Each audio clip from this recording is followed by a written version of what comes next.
किसी ने बहुत अच्छा कहा है कि सोच अच्छी रखो, लोग अच्छे लगेंगे और नीयत अच्छी रखो, काम अपने आप होने लगेंगे। सभी को मेरा प्यार भरा जय श्री कृष्ण। मैं आ गई हूँ with day 5 series of story telling और आज मैं आप सबको एक छोटी सी कहानी सुनाऊंगी। पर इस छोटी सी कहानी में जीवन की बहुत बड़ी सीख छुपी हुई है। और कहानी ऐसी है कि जंगल वाले रास्ते में एक साधु महात्मा पसार हो रहे थे। जाते जाते रास्ते में साधु और एक चोर की मुलाकात हुई। जब साधु ने चोर को देखा तो उससे पूछा, भाई तुम कौन हो और क्या करते हो? तब चोर ने उत्तर दिया कि मैं एक चोर हूँ और मैं चोरी करता हूँ। तो साधु ने कहा, भाई तुम इतने हट्टे कट्टे नौजवान हो, फिर चोरी क्यों करते हो? ये चोरी चकारी छोड़ दो। तो चोर ने कहा, इस चोरी के भरोसे ही मैं अपने परिवार का निर्वाह करता हूँ।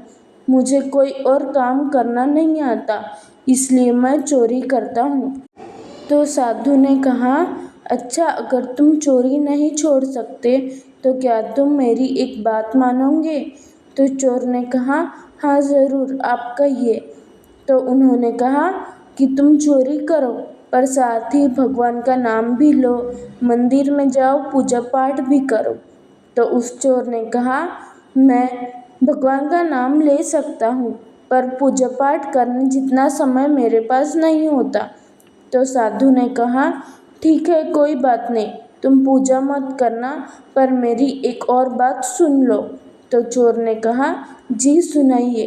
तो साधु ने कहा, आज से तुम जिस भी पराई स्त्री को देखोगे उसे या तो अपनी बहन या तो अपनी माँ की भावना से देखोगे।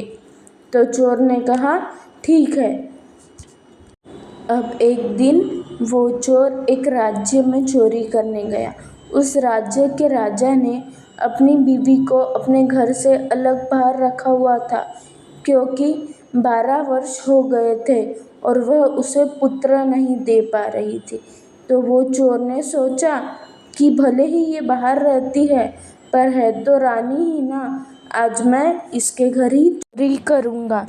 तो चोर जब चोरी करने रानी के घर के अंदर घुसा तो रानी के घर के बाहर जो सैनिक तैनात थे उन्होंने चोर को घुसते हुए देख लिया और दौड़े दौड़े राजा के पास जा पहुँचे और राजा से कहने लगे कि कोई पुरुष रानी के घर के अंदर घुसा है। तो राजा दौड़ते हुए रानी की घर के पास जा पहुँचा और बाहर से कान लगाकर खड़ा खड़ा सुनने लगा कि आखिर चोर और रानी के बीच क्या बात हो रही है।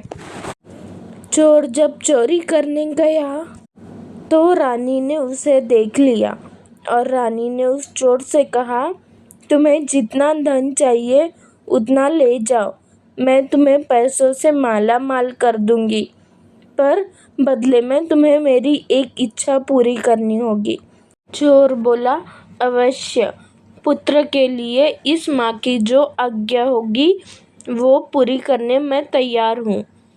माँ शब्द सुनते ही रानी की आंखें नम हो गई। उसे ऐसा लगने लगा मानो मेरा पुत्र ही मेरे सामने खड़ा हो। बाहर खड़े राजा ने ये सारी बातें सुन ली और वो चोर से बहुत प्रभावित हुआ। उसने अपने सैनिकों को आदेश दिया कि जाओ चोरों को पकड़ मेरे सामने दरबार में पेश करो। जब उस चोर को महाराज के दरबार में पेश किया गया तो महाराज उस चोर से बोले कि मैं तुम्हारी ईमानदारी और निष्ठा से बहुत प्रभावित हूँ। तुम बोलो, तुम क्या चाहते हो? मैं तुम्हारी ईमानदारी के लिए तुम्हें एक इनाम देने के लिए तैयार हूँ। तब उस चोर ने कहा कि मुझे कुछ और नहीं चाहिए, मुझे अपनी माँ के लिए इस महल में स्थान चाहिए। आपने मेरी माँ को इस महल के बाहर रखा हुआ था, मैं चाहता हूँ कि आप उन्हें पूरे आदर सम्मान के साथ इस महल में वापस ले आइए।